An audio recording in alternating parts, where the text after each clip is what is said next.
ঠিক সেইভাবে বর্তমানে আমাদের ইমানি বল পূর্বের যে কোনো সময়ের তুলনায় বেশি। পূর্বের যে কোনো সময়ের তুলনায় বাংলাদেশ অনেক বেশি ঐক্যবদ্ধ। আমরা দেশ হিসেবে পাকিস্তানের বিরোধিতা করছি না, পাকিস্তানের তৎকালীন জালেমদের বিরুদ্ধে বলছি। সংগ্রামী সাথী ও বন্ধুগণ, কারণ ছিল ইন্ডিয়াতে আমি যা দেখে এসেছি তা নিজের চোখে দেখে এসেছি, জনগণকে জানিয়েছি। বাংলাদেশে আগ্রাসন চালানোর জন্য সেখানকার সাধারণ জনগণ পর্যন্ত সামরিক ট্রেনিং নিচ্ছে। আমি বর্তমান প্রশাসনকে বলবো, এই দেশের এই গণ অভ্যুত্থানের আসল স্টেক হোল্ডার হলো এই দেশের ছাত্র জনতা। আপনারা ছাত্র জনতাকে রাষ্ট্রীয়ভাবে ট্রেনিং দিন। এই ট্রেনিং দেখেই ওই মোদির পুতেরা ভয়ে মুতে দেবে।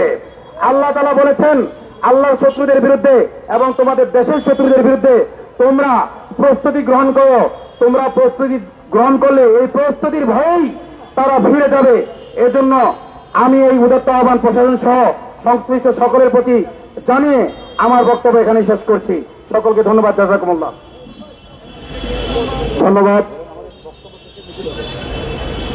এই পর্যায়ে বক্তব্য রাখবেন গণ অধিকার পরিষদের ঢাকা মহানগর দক্ষিণের সভাপতি ইমাম উদ্দিন।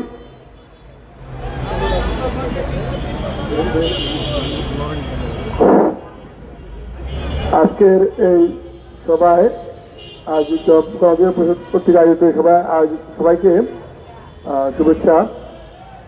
আজকের যে বিষয়টি, ভারতকে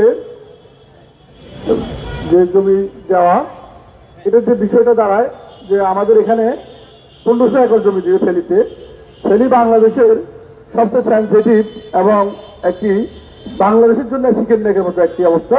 কারণ বাংলাদেশের ফেনী যে আমার বাড়ির ফেনীতে আমাদের চারপাশে বর্ডার এবং আমাদের যে হাইওয়ে, ওখান থেকেই আপনার ভারত দেখা যায়। অর্থাৎ এটি খুব সেন্সিটিভ বাংলাদেশের জন্য। তো এমন একটি জায়গায় যে আপনার জায়গা দেওয়া হলো, সেখানে একটি সত্য আছে, সেটা আপনারা জানেন কিনা জানি না আমি। এই সত্যটি হলো, যদি কোনো কারণে তারা তাদের নিরাপত্তার ঝুঁকি মনে করে, তাহলে তারা তাদের নিজেদের নিরাপত্তা ব্যবস্থা তারা নিতে পারবে। অর্থাৎ এখানে তাদেরকে যদি ভিজিট করতে দেওয়া হয়, তাহলে তারা তাদের নিজেদের নিরাপত্তা ব্যবস্থা তারা নিজেরা করতে পারবে। অর্থাৎ তারা নিরাপত্তা ঝুঁকি নিজেরাই তৈরি করে এখানে তারা অস্ত্র গোলা বারুদ এনে তারা এখানে একটা ব্যাকআপ তৈরি করতে পারবে। যেভাবে ইস্ট ইন্ডিয়া কোম্পানি তাদের নিরাপত্তার কথা বলে 1757 সালে বাংলাদেশকে এই ভারতীয় উপমহাদেশকে পরাধীন করেছিল। ভারতের মাস্টার প্ল্যানের অংশ আমার দেশের যে সরকার ছিল, বিগত সরকার, হাসিনা সরকার, এগুলো করার জন্য খুব ঠান্ডা মাথায় ভারতকে সুযোগ করে দিয়েছিল। আপনাদেরকে বলতে চাই, এই চুক্তিটা আমাদের বাদ করতেই হবে। সাথে সাথে ফেনী নিরাপত্তার বিধানের জন্য ফেনীতে একটি সামরিক ঘাঁটি, শক্তিশালী সামরিক ঘাঁটির জন্য সরকারের কাছে আবেদন জানাচ্ছি। সাথে সাথে আমি কিছু কথা বলতেই হয়, শেখ হাসিনা এই দেশকে পরাধীন করার জন্য সমস্ত রকমের তার আয়োজন সম্পূর্ণ করেছিল। কেমন সেটা আপনারা জানেন। 12,000 কোটি টাকা দিয়ে শেখ হাসিনা কক্সবাজারে সাবমেরিন ঘাঁটি করেছিল। অথচ যার ব্যয় আমরা যদি সারা বিশ্বের সাথে কম্পেয়ার করি, 2 থেকে 3,000 কোটি বা 4,000 কোটি টাকার উপরে হওয়ার কথা না। কিন্তু আমাদের সাবমেরিন ঘাঁটি করা হলো, কিন্তু সাবমেরিন কিনা হলো না। আমাদের 2টি সাবমেরিন চীন থেকে নেওয়া হয়েছিল প্রশিক্ষণের জন্য। সেই সাবমেরিনেরও এক্সপ্লেনেশন দিতে হলো তার সিদ্দিকে ইন্ডিয়াকে। কারণ যাতে আমরা কি করছি, আমাদের প্রত্যেকটি পদচারণা ভারত জানতে পারে। ভারতের আমি শুধু শেষ কথাটি যদি বলতে চাই, শেখ হাসিনার মতো এমন গাদ্দার, এমন মির্জাফর বাংলাদেশটা পৃথিবীর ইতিহাসে বিরল হয়ে থাকবে। কেন সেটা জানেন? এই যে সত্য, যদি তাদের নিরাপত্তা ঝুঁকি হয়, তাহলে তাদের নিজেদের নিরাপত্তা তারা নিজেরা বিধান করতে পারবে। এমন সত্য কোন স্বাধীন সার্বভৌম রাষ্ট্র তো নয়, কোন স্বায়ত্তশাসিত রাষ্ট্র অঞ্চল মেনে নিতে চায় না।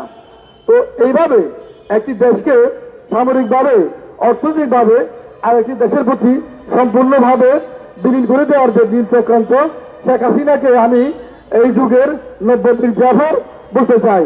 সাথে সর্বশেষ যে কথাটি বলতে চাই, আমার যে গণ অধিকার পরিষদ এইভাবে দেশের স্বার্থ সংশ্লিষ্ট প্রত্যেকটি বিষয়ে ভারতীয় পণ্য বয়কট থেকে শুরু করে আজকের এই যে কোনো দেশ বিরোধী চুক্তির বিরুদ্ধে আমরাই সর্বপ্রথম দাঁড়িয়ে যাই। কিন্তু আমি আপনাদের কাছে আজকে নিজের কাছে একটি প্রশ্ন রয়ে গেলাম, আমাদের যে বাকি একটি অংশ আছে তাদেরকে কি আপনারা দেখেছেন কখনো ভারতের বিরুদ্ধে সরাসরি কোনো প্রতিক্রিয়া জানাতে?